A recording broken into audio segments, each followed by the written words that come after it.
Hi everyone. இன்றைக்கி நம்ம என்ன பார்க்க போகிறோம் அப்படின்னா கூலும்ஸ் லா. ரொம்ப இம்பார்ட்டண்டான ஒரு டாபிக் 12th ஸ்டாண்டர்டில். ஸோ நம்ம இன்றைக்கி அதோட ஆஸ்பெக்ட்ஸும் பார்ப்போம், எப்படியெல்லாம் அதோட இம்பார்ட்டன்ஸ் இருக்குது அப்படிங்கிறது. ரொம்ப இம்பார்ட்டன்ட் டாபிக், வாங்க பார்க்கலாம். ஸோ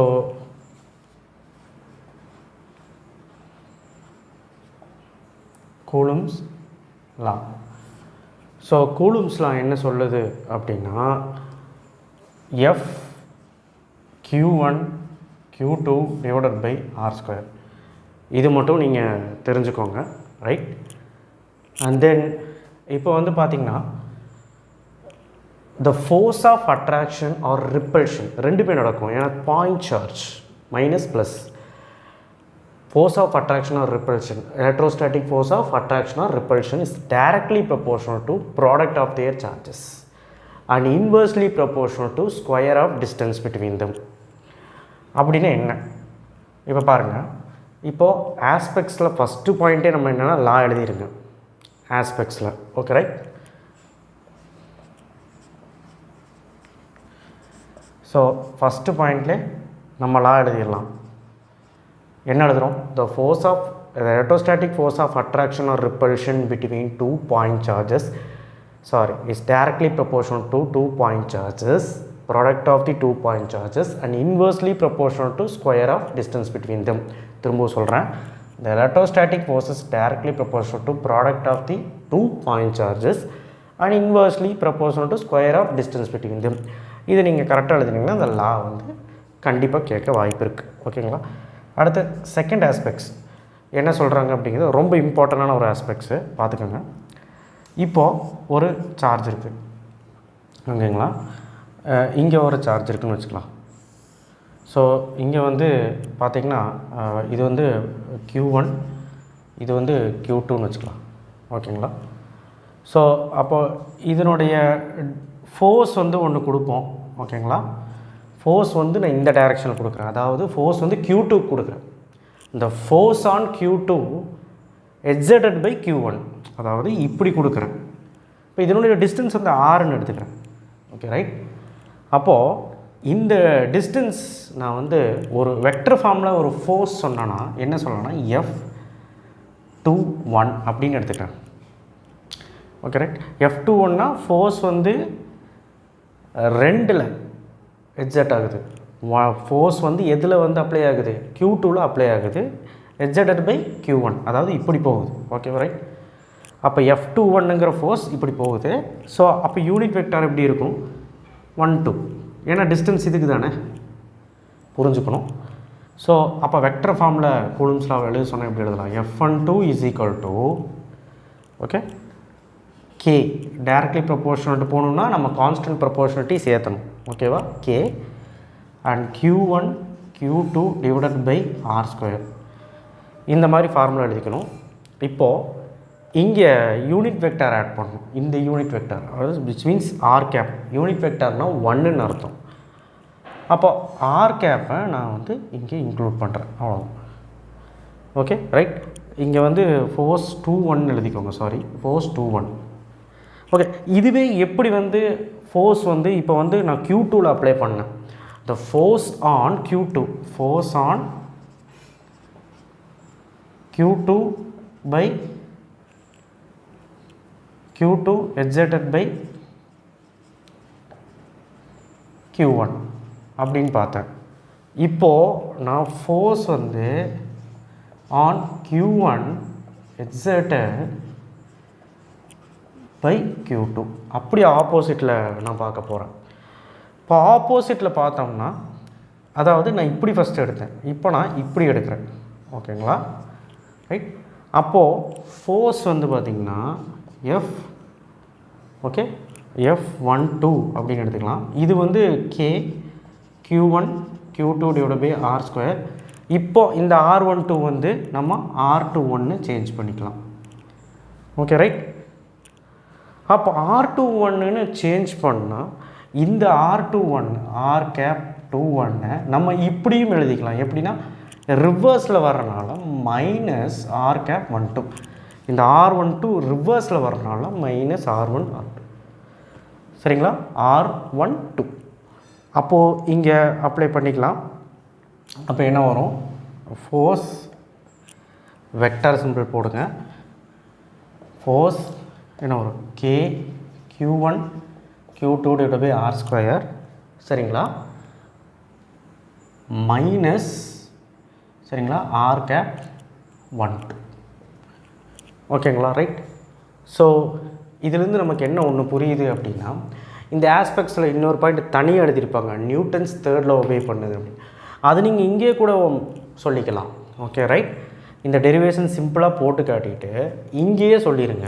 ஓகேவா, என்னென்னா செகண்ட் பாயிண்ட்லேயே சொல்லிடுங்க, F12 F21 is equal to minus F12. So Newton's லாவை ஒபே பண்ணுது.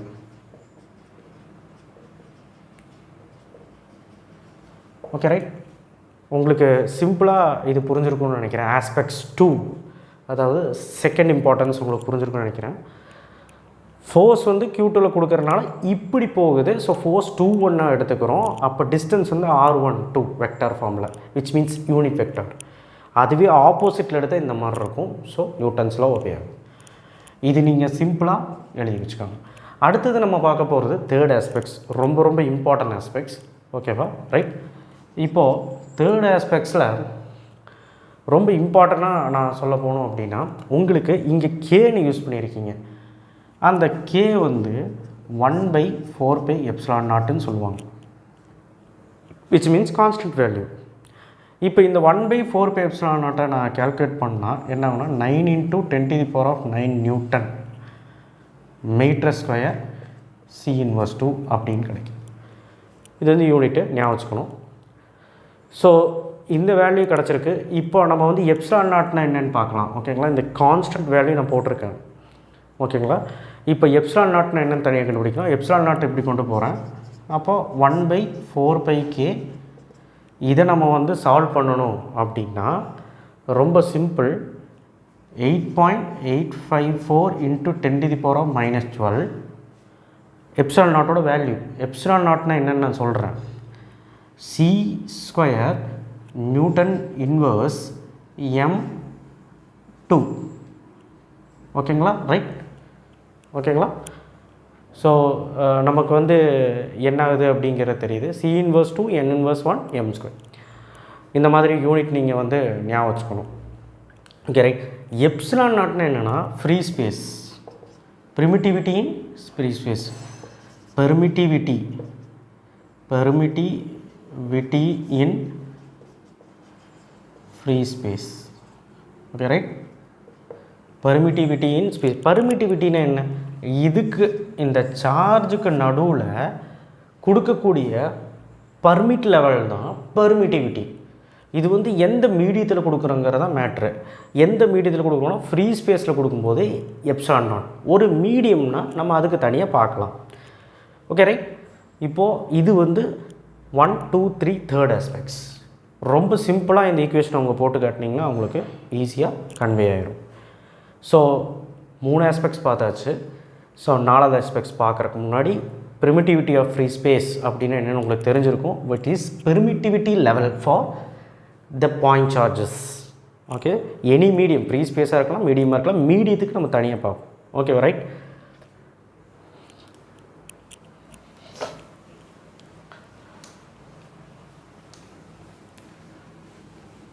இப்போது நம்ம பார்க்க போகிற கான்செப்ட் என்னென்னா ஃபோர்த் ஆஸ்பெக்ட்ஸ். ஓகேங்களா, ஸோ இந்த ஃபோர்த் ஆஸ்பெக்ட்ஸில் சரிங்களா, ஃபோர்த் ஆஸ்பெக்ட்ஸில் நம்ம பார்க்க போகிறதுன்னா ரொம்ப இம்பார்ட்டண்டான ஒரு ஆஸ்பெக்ட்ஸ் என்னென்னா 1 கூலும். Okay, right. 1 கூலும்னா ஒன்றும் இல்லை. இப்போ ஒரு சார்ஜ் இருக்குது, இது Q1, இது Q2, இதோட டிஸ்டன்ஸ் Rன்னு வச்சுக்கலாம். ஓகேங்களா, இப்போது இது வந்து ஃபோர்ஸு. ஃபோர்ஸ் இந்த பக்கம் கொடுக்குறோம், சம்திங் லைக் நான் சொன்னேன். அப்போது த மேக்னிடியூட் ஆஃப் ஃபோர்ஸ் சரிங்களா, மேக்னிடியூட் ஆஃப் ஃபோர்ஸ் Q1 அதாவது magnitude of force between 2 point charges is in 1 coulomb each. அதாவது 2 பாயிண்ட் சார்ஜும் 1 கூலமில் இருக்குது each at a distance of 1 meter, at a distance of 1 meter, சரிங்களா, is called 1 coulomb. அவ்வளோதான். 1 coulomb கேட்டால் என்ன எழுதுவீங்க? Define 1 coulomb, the magnitude of force between 2 point charges 1 coulomb each. அதாவது ஒரு கூலுமில் 2 சார்ஜ். ஓகே, ஒரு கூலுமோட மதிப்பில் 2 charge at a distance of 1 meter is called 1 coulomb. இது எப்படி இந்த ஃபோர்ஸ் வந்து எக்ஸ்பீரியன்ஸ் ஆகுதுன்னு நம்ம பார்க்கலாம். இந்த ஃபோர்ஸோட வேல்யூ கண்டுபிடிக்கலாம். கே இதை இங்கே யூஸ் பண்ணுறேன். K Q1 Q2 divided by R square. அப்போ இந்த கே வேல்யூ தான் நம்ம போட்டோமே 1/4πε0. Okay right. அதுக்கு தான் நம்ம என்ன போட்டோம்? 1/4πε 9 × 10⁹ போட்டோம். ஸோ அதுக்கு முன்னாடி இதுக்கு சப்ஸ்டிட் பண்ணலாம். 1 × 1 × 1 coulomb 1 coulomb 1 coulomb சப்ஸ்டிட் பண்ணிட்டோம். இதோட வேல்யூ வந்து 9 × 10⁹ இதோட வேல்யூ 1 × 1 × 1 1 டிவைட் பண்ணாலும் 1 தான் வரும்.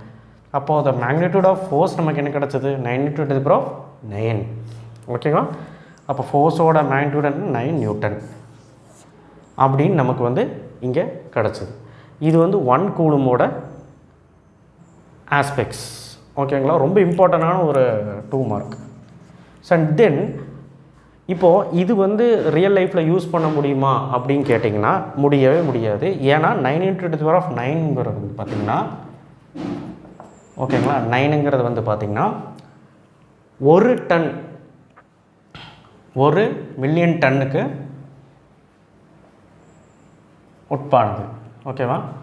ஸோ 1 மில்லியன் டன்னுங்கிறது பாசிபிலிட்டியே இல்லை அந்த force. So day to day லைஃப்பில் நம்ம என்ன யூஸ் பண்ணுறோன்னா 1 micro coulomb or 1 nano coulomb தான் யூஸ் பண்ணுறோம் ஃபோர்ஸ். ஓகே, இது நீங்கள் புரிஞ்சுக்கணும். ஸோ 9 × 10⁹ நியூட்டன் 1 மில்லியன் டன் அந்த அளவுக்கு நம்ம வந்து யூஸ் பண்ணிக்கிறோம். இப்போது 1 மைக்ரோ டே டு டே லைஃப்பில் என்ன யூஸ் பண்ணுறோம்? ஃபோர்ஸு டே டு டே லைஃப்பில் என்ன யூஸ் பண்ணுறோம்? 1 micro coulomb and 1 nano coulomb தான் யூஸ் பண்ணுறோம். அதை நீங்கள் புரிஞ்சுக்கணும். ரைட். இது வந்து ரொம்ப சிம்பிளான ஒரு ஆஸ்பெக்ட்ஸ், 4th ஆஸ்பெக்ட்ஸ். இப்போ நம்ம பார்க்க போகிறது 5th ஆஸ்பெக்ட்ஸ். Okay right. இது ரொம்ப ஈஸி, நான் ஆல்ரெடி போட்டது தான். இப்போ வந்து பார்த்திங்கன்னா, இப்போ அதே மாதிரி இந்த ஃபோர்ஸை நான் எடுத்துக்கிறேன்.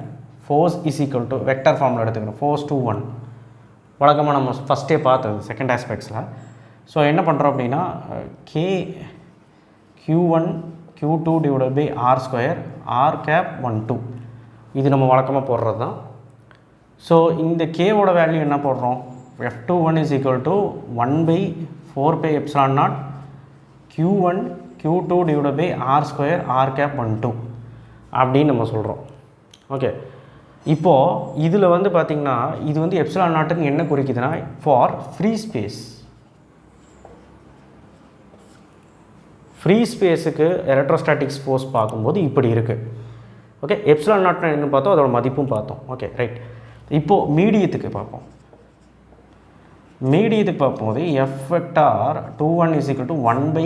ε0க்கு பதில் epsilon Q1 Q2 divided by R square R cap 1 2. ரொம்ப சிம்பிள். இங்கே எப்சிலான் வந்துருக்குது. அந்த எப்சிலானுங்கிறது ஃபார் மீடியம். இப்போது relationship between permittivity of free space and medium என்னென்னு பார்க்கலாம். Relative permittivity. ஸோ எப்சிலான் ஆருங்கிறது ரிலேட்டிவ் பெர்மிட்டிவிட்டி. அப்போ எப்சிலான் ஆருங்கிறது எப்படி ரிலேட் பண்ணுறாங்க அப்படின்னா எப்சிலான் டிவைடட் பை ε0. இதை ஞாபகம் வச்சுக்கணும், ரொம்ப இம்பார்ட்டண்டான 1 மார்க். ஓகேங்களா? Epsilon R is equal to epsilon by relationship between permittivity of relative permittivity and permittivity of free space. So relative பெர்மிட்டிவிட்டினா என்ன? What is relative permittivity? This is called relative permittivity. Okay, அப்போ relative permittivity வந்து ஏருக்கும் R வேக்கும்க்கு எப்படி இருக்குன்னா εr equal to 1. Okay, ஒரு மீடியத்துக்கு எப்படி இருக்கும் அப்படின்னா εr கிரேட்டர் தென் 1. இதுவும் 1 மார்க், ரொம்ப ரொம்ப இம்பார்ட்டன்ட். ஸோ உங்களுக்கு புரிஞ்சிருக்கும்னு நினைக்கிறேன் கான்செப்ட்ஸு. ஸோ இது வந்து 5th ஆஸ்பெக்ட்ஸ், ரொம்ப இம்பார்ட்டண்டான ஒரு ஆஸ்பெக்ட்ஸ். படிச்சிங்கன்னா கொஞ்சம் ஈஸியாக இருக்கும். ஓகேங்களா? So relationship between define relative பெர்மிட்டிவிட்டின்னு கேட்டாங்கன்னா இது எழுதுனா போதும். ரைட். ஸோ அப்போ ரிலேட்டிவ் பெர்மிட்டிவிட்டியோட பாசிபிலிட்டி என்ன, ஏருக்கு இந்த வேல்யூ, மீடியத்துக்கு இந்த வேல்யூ, இதை நீங்கள் வச்சுக்கணும். நம்ம நெக்ஸ்ட் அடுத்து பார்க்க போகிற என்னதுன்னா 6 ஆஸ்பெக்ட்ஸ்.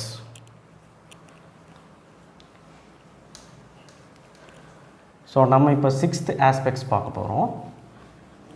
இதில் ரொம்ப முக்கியமானது ஒன்று என்னென்னா கிராவிடேஷன் ஃபோர்ஸ் கூட, அதாவது universal law of gravitation, Newton's law of gravitation கூட ஒப்பிடுறாங்க. ஓகேவா? ஸோ எலக்ட்ரோஸ்டாட்டிக் ஃபோர்ஸ், அதாவது கூலும்ஸ் லா.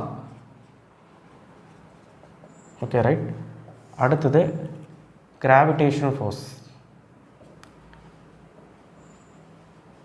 அதாவது நியூட்டன் லா. நியூட்டன் லானா யூனிவர்சல் லா கிராவிடேஷன் ஃபோர்ஸ்க்கு. ஓகேங்களா? அப்போ இவர் என்ன சொல்கிறார் அப்படின்னா F directly proportional to equal to K Q1 Q2 divide by R ஸ்கொயர்னு சொல்கிறாரு. பட் இவர் என்ன சொல்கிறார் அப்படின்னா F is equal to K கிடையாது, G M1 M2 divide by R square. So அப்போ ஃபஸ்ட்டு பாயிண்ட்டு இது ரெண்டுமே எழுதிக்கிட்டு என்ன சொல்கிறீங்க அப்படின்னா ஃபோர்ஸ் ஆஃப் அட்ராக்ஷன், அதாவது force of attraction or repulsion இவருக்கு. Okay right. Electrostatic force of attraction or repulsion. ஏன்னா Q வந்து உங்களுக்கு என்ன ஆகும், -Q + Q அட்ராக்ட் ஆகும். ஸோ இங்கே வந்து mass M1 M2. Okay right. 2 mass வந்து அட்ராக்ட் மட்டும்தான் ஆகும், ரிப்பல்ஸ் வந்து ஆகாது. அப்போது த ஃபோர்ஸ் ஆஃப் அட்ராக்ஷன், இங்கே வந்து force of attraction or repulsion okay is inversely proportional to என்னது, ஸ்கொயர் ஆஃப் டிஸ்டன்ஸ் ரெண்டுக்குமே ஒன்று தான். இதுதான் ஃபஸ்ட் பாயிண்ட். ரெண்டாவது பாயிண்ட் என்ன எழுதலாம் அப்படின்னா ஃபோர்ஸ் ஆஃப் அட்ராக்ஷன் வந்து 2 பாயிண்ட் சார்ஜுக்கு டைரக்ட்லி ப்ரொபோர்ஷனல். கரெக்டுங்களா? Force of attraction or repulsion. இது வந்து force of attraction is directly proportional to product of their masses. அப்போ ரெண்டுக்குமே ரிலேஷன் சொல்லிடுங்க. ஓகே, இதிலே 3 பாயிண்ட். ஃபஸ்ட் என்னது, inversely proportional to square of distance அது வந்து சேம் அப்படின்னு எழுதுங்க. சேம் ஸ்கொயர் ஆஃப் டிஸ்டன்ஸ் இந்த மாதிரி எழுதக்கூடாது, நீங்கள் வேர்டிங்கில் எழுதணும், சென்டென்ஸில் எழுதணும். And force of attraction or repulsions directly proportional to product of their சார்ஜஸ்ன்னு எழுதுங்க, electrostatic force. And gravitation force is directly proportional to product of their மாசஸ்ன்னு எழுதுங்க. That's it. இந்த மாதிரி தான் நீங்கள் ஃபார்மேட்டில் எழுதணும். இது வந்து 6th ஆஸ்பெக்ட்ஸ் ரைட். இது உங்களுக்கு புரிஞ்சிருக்குன்னு நினைக்கிறேன். இப்போது 7th இதே தான் நான் முதல்ல சொல்லிட்டேன். Force of attraction or repulsion, electrostatic force வந்து கூலும்ஸ் லால என்ன சொல்கிறாங்கன்னா, எலக்ட்ரோஸ்டாட்டிக் ஃபோர்ஸ் வந்து என்ன சொல்கிறாங்க, அட்ராக்ஷன் ஃபோர்ஸ் வந்து அட்ராக்ஷன் ரிப்பல்ஷன். அப்போது attraction repulsion okay, any repulsion ++ஆக இருக்கலாம், -−ஆக இருக்கலாம். ஓகே, இது வந்து எலக்ட்ரோஸ்டாட்டிக் ஃபோர்ஸ்.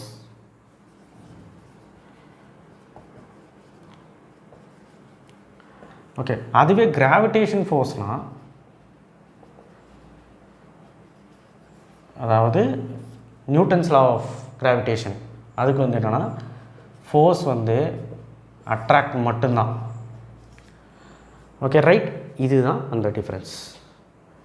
ஸோ இதுக்கு 7th இந்த மாதிரி நீங்கள் சென்டென்ஸில் எழுதிடுங்க. 7th aspects, that's it. இப்போ 2 ஆஸ்பெக்ட்ஸும் ஒரே மாதிரி தான் இருக்குது, ஈஸியாக எழுதிடலாம். Okay right. ஸோ சிம்பிளாக நான் வந்து எல்லாமே சொல்லிட்டேன். அடுத்த ஃபைனல் ஆஸ்பெக்ட்ஸ் நான் சொல்கிறேன். ஸோ நமக்கு வந்து ரொம்ப முக்கியமான ஒரு ஆஸ்பெக்ட்ஸ் இது. ஆல்ரெடி நான் போட்டுட்டேன். என்னென்னா நியூட்டன்ஸ் 3rd லா ஒபே பண்ணுது. நியூட்டன்ஸ் 3rd லா ஒபேஸ் அப்படின்னு நம்ம போட்டுட்டோம். எப்படி, F21 is equal to K Q1 Q2 divide by R square. So R12 இது வந்து ஒரு force of attraction or repulsion. So அடுத்த ஃபோர்ஸ் எடுத்துக்கிறோம். F12 is equal to K Q1 Q2 divide by R square R21 அப்படின்னு எடுத்துக்கிறோம். இந்த R21 நம்ம எப்படி வந்துச்சு, எப்படி போச்சு, எப்படி R1 to R21 ஆச்சு அப்படிங்கிறத நம்ம பார்த்தோம் ஃபஸ்ட் ஆஸ்பெக்ட்ஸில். செகண்ட் பாயிண்ட் பார்த்தோம். அப்போ R21 is equal to minus R12ன்னு எழுதலாம். அப்போது F12 is equal to minus K Q1 Q2 divided by R2. அப்போது R12 மாற்றிக்கலாம், ரைட். அப்போது இது ரெண்டுமே நமக்கு ஈக்குவல் தான். அப்போ F21 is equal to minus F12. So இதுலேருந்து என்ன தெரியுது, நியூட்டன்ஸ் லா ஒபே பண்ணுது. இந்த மாதிரி சின்ன டெரிவேஷன் போட்டு காட்டிடுங்க 8th பாயிண்ட். ஓகேவா? ஸோ சிம்பிளாக நான் வந்து எல்லா ஆஸ்பெக்ட்ஸும் சொல்லியிருக்கேன். இதில் ரொம்ப இம்பார்ட்டன்ட் ஆஸ்பெக்ட்ஸ் அந்த 5th ஆஸ்பெக்ட்ஸ் எப்சிலான் ரிலேட்டிவ் ப்ரிமிட்டிவிட்டி ரொம்ப இம்பார்ட்டன்ட். 1 கூலும் 2 மார்க் ரொம்ப இம்பார்ட்டன்ட். அண்ட் ரொம்ப ரொம்ப இம்பார்ட்டன்ட் என்னென்னா Coulomb's law. Coulomb's law in vector ஃபார்ம்னு கேட்பாங்க. அது எப்படி எழுதலாம்னு பார்க்கலாம் வாங்க. ஆல்ரெடி நம்ம சொல்லிட்டோம் எப்படி எழுதலாம் அப்படின்னு. So Coulomb's law in vector form வந்து ரொம்ப சிம்பிளாக என்ன பண்ணுறீங்கன்னா F வெக்டார், ஓகே ரைட், இங்கே வெக்டார் போட்டுக்கோங்க. So F vector 21 is equal to K Q1 Q2 divide by R2 R cap 12 இப்படி எழுதுனா போதும். Coulomb's law in vector form.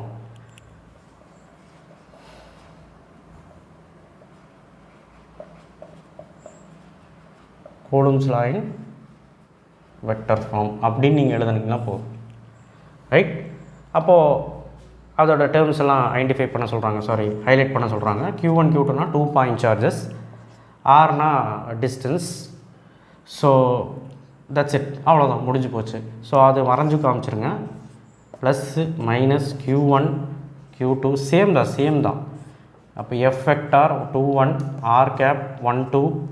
இங்கே வந்து ஜஸ்ட் வந்துட்டு ஃபோர்ஸ் வந்து போகிறனால, ஃபோர்ஸ் வந்து எப்படி போகுது Q2வில் போகிறனால நமக்கு வந்து Q1 வந்து எக்ஸாக்ட் ஆகுது.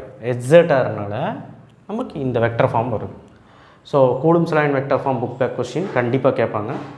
ஸோ உங்களுக்கு இது புரிஞ்சிருக்கும்னு நினைக்கிறேன். ரொம்ப இம்பார்ட்டண்டான ஒரு டாபிக். ஸோ கண்டிப்பாக உங்களுக்கு யூஸ்ஃபுல்லாக இருக்கும். நெக்ஸ்ட் வீடியோவில் சந்திப்போம். ஏதாவது டவுட் இருந்தால் கமெண்ட் பண்ணுங்கள். தேங்க்யூ.